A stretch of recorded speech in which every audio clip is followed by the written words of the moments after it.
सुप्रभातम मेरे प्यारे बच्चों। आज मैं हिंदी माध्यम के भौतिक विज्ञान सब्जेक्ट आपको पढ़ाऊंगा जो भाग 1 है। पहला यूनिट है वैद्युत आवेश तथा वैद्युत क्षेत्र।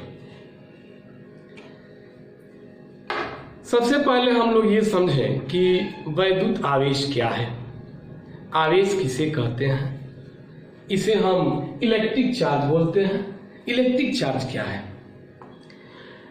चार्ज का प्रयोग या चार्ज का नाम आप लोग डेली सुनते हैं, उसका यूज भी करते हैं अपने मोबाइल में, बैटरी में, चाहे तमाम प्रकार के जो इलेक्ट्रॉनिक्स उपकरण हैं इसमें हम उसका उपयोग करते हैं, किया जाता है।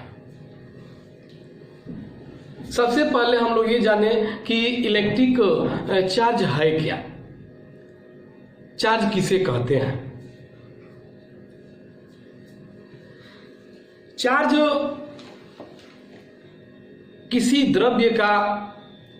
द्रव्य पदार्थ का वह गुण होता है जिसके कारण वह वैद्युत तथा चुंबकीय क्षेत्र का प्रभाव उत्पन्न करता है। वह वैद्युत क्षेत्र प्रभाव उत्पन्न करने का भी कारण होता है और चुंबकीय क्षेत्र के प्रभाव उत्पन्न करने का भी कारण होता है। जैसे स्नान करने के बाद हम अपने बालों को कंघी की सहायता से कॉम्बिंग करते हैं, ठीक करते हैं, तो उस समय क्या होता है कि घर्षण उत्पन्न होता है हमारे बालों और कंघी के बीच, कंब के बीच। कभी कभी आप देखते हैं अपने घरों में घरेलू उपयोग करते हैं कि जब उस कंघी को बालों में यूज करने के बाद, प्रयोग करने के बाद छोटे छोटे टुकड़ों के पास ले जाते हैं, कागज के हो, चाहे धूल के हो, चाहे किसी भी पदार्थ के हो, तो वो टुकड़ों को वो कंघी अपने तरफ आकर्षित करने लगती है, खींचने लगती है।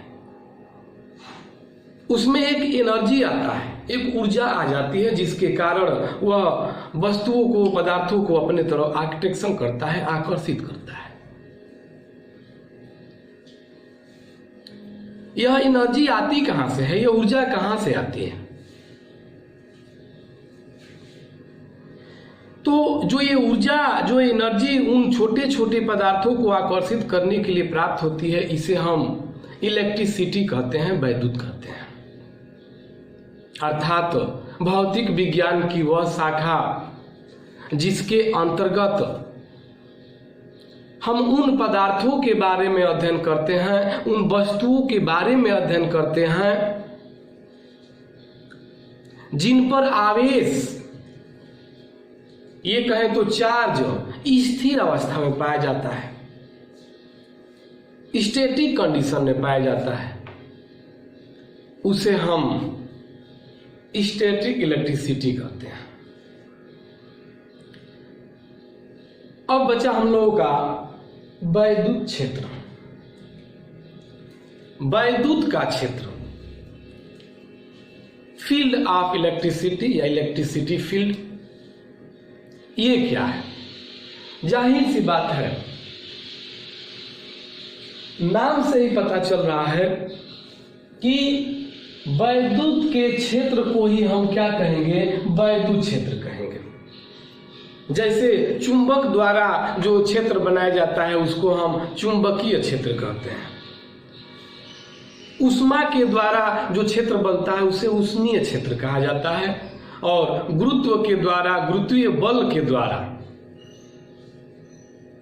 जितने में गुरुत्वाकर्षण बल कार्य करता है, जो क्षेत्र बनता है उसे हम कहते हैं क्या मेरे प्यारे बच्चों? गुरुत्वीय क्षेत्र। तो बल के आधार पर, अट्रैक्शन के आधार पर क्षेत्र कई प्रकार के होते हैं। वैद्युत क्षेत्र क्या है? जैसे मान लेते हैं कि यह वैद्युत क्षेत्र है, इलेक्ट्रिक फील्ड। इतने दूर जो है इलेक्ट्रिक फील्ड है, तो कहेंगे कि आखिर इलेक्ट्रिक फील्ड जो है इतने एरिया में क्यों काम कर रहा है, ये क्यों है इतना। इसको समझने के लिए देखिए, विद्युत का वह क्षेत्र, विद्युत का वह क्षेत्र जिसमें कोई भी आवेश, चाहे वह प्लस आवेश हो और चाहे वह माइनस आवेश हो, कोई भी आवेश आकर्षण का अनुभव करता हो या प्रतिकर्षण का अनुभव करता हो, उसी क्षेत्र को कहते हैं क्या, वैद्युत क्षेत्र। ध्यान देना है, केवल आवेश ही आकर्षण और प्रतिकर्षण का अनुभव करेगा, इसके अलावा और कुछ नहीं। केवल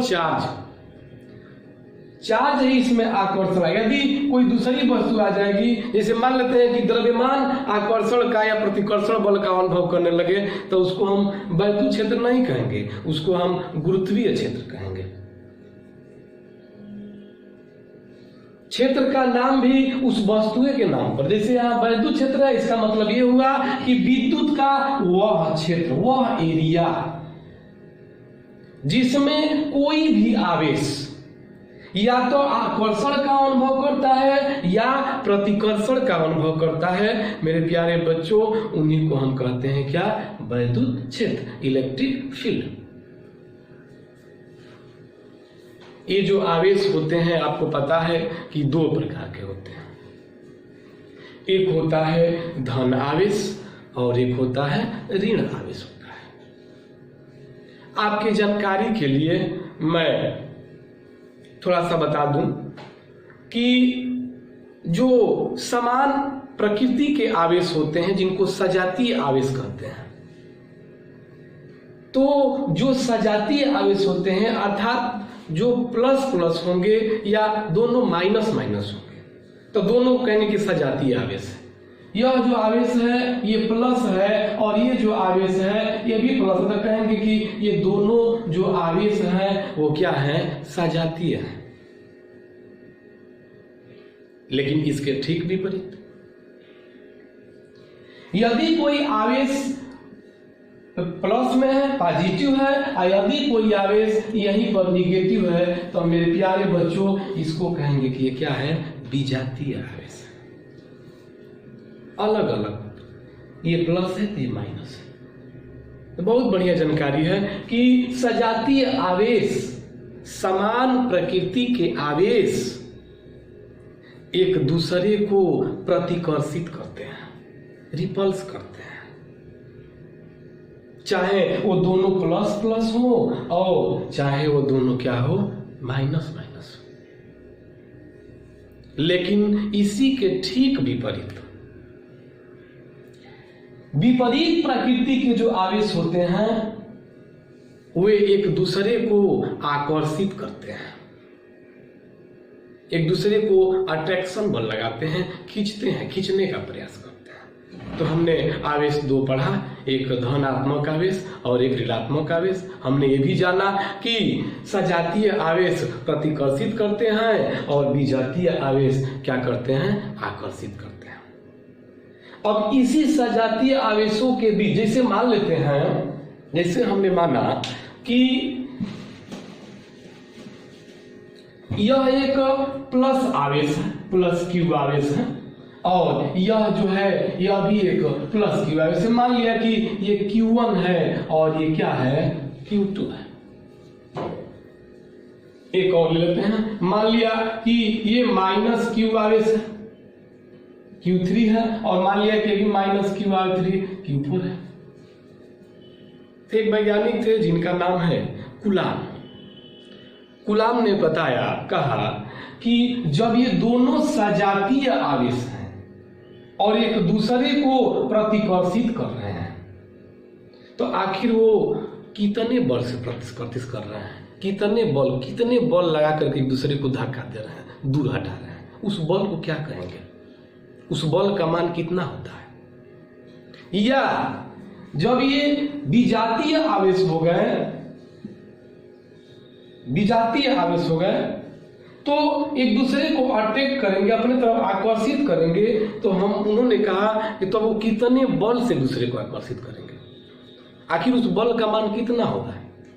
जैसे कि आपने कक्षा 11 में गुरुत्वाकर्षण बलों में पढ़ा है कि दो द्रव्यमानों के बीच, दो भारी द्रव्यमानों के बीच लगने वाला आकर्षण या प्रतिकर्षण बल उन दोनों द्रव्यमानों के गुणनफल के समानुपाती तथा उनके बीच के दूरी के वर्ग के व्युत क्रमानुपाती होता है। आप 11 में पढ़े हैं, वही कंडीशन यहां भी फॉलो होगा। और कूलाम ने अपना रूल दिया कि आखिर कितने बल से एक दूसरे को आकर्षित करेंगे या कितने बल से एक दूसरे को प्रतिकर्षित करेंगे। इसी नियम को हम कहते हैं फिजिक्स में कूलाम का नियम।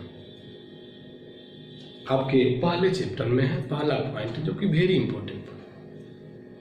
तो आइए हम आपको पढ़ाते हैं कूलाम का नियम क्या है। तो कूलाम का नियम हम पढ़ेंगे कि कूलाम का नियम क्या है। ये दोनों आवेशों के प्रतिकर्षण या आकर्षण बल का प्रभाव या कितना बल कार्य करता है उसके बारे में उन्होंने बताया। जैसे मान लीजिए कि यह कोई Q1 आवेश है तथा कूलाम का नियम क्या है। कूलाम ने बताया कि दो बिंदु आवेशों के बीच लगने वाला आकर्षण या प्रतिकर्षण बल F उन दोनों आवेशों के गुणनफल के समानुपाती होता है तथा उन दोनों आवेशों के बीच के दूरी के व्युत क्रमानुपाती होता है। मान लिया कि दो कोई आवेश है, एक आवेश Q1 है और एक आवेश मान लिया Q2 है। जैसे यह Q1 आवेश है और यह जो है Q2 आवेश है। दोनों एक दूसरे से r मीटर की दूरी पर स्थित है। मान लिया यह बिंदु A है और यह बिंदु क्या है, B है। तो दोनों आवेशों के बीच के दूरी के समानुपाती अर्थात F समानुपाती Q1 इंटू में Q2। मान लिया कि इक्वेशन नंबर फर्स्ट, उनके बीच के दूरी के वर्ग के व्युत क्रमानुपाती अर्थात F समानुपाती 1 में क्या r²। Equation number 6।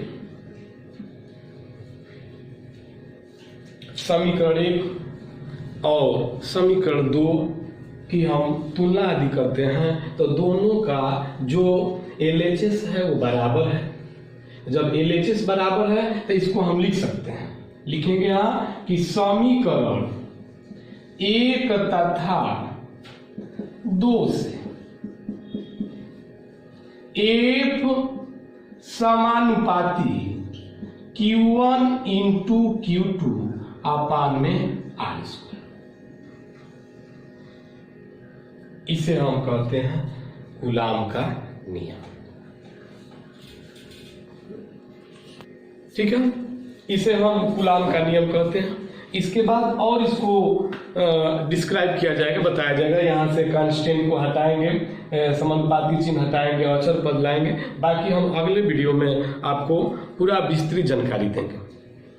हाँ, ये आपसे एक हमारा निवेदन है कि यदि हमारा वीडियो अच्छा लगे तो आप शेयर करेंगे, लाइक करेंगे और अपना जो मत है हमें प्रदान करेंगे। धन्यवाद।